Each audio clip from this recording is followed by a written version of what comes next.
Да. Здравейте, хора! Днеска тук караме. Тук караме и стигнахме до една изоставена къща. Да. Тук, както виждате... Още една изоставена. Да, още една изоставена. Там имаше още една. Караме си и намерихме я тая. И решихме да направим видеото. И... О, Зарко, фърли камък. Питах да очупа. Да, опита да чупи прозореца. Тук мои са влези, както виждате.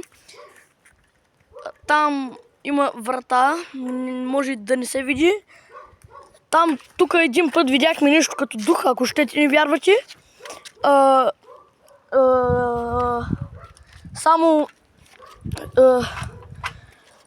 да ви кажа, може да вярвате в каквото си искате.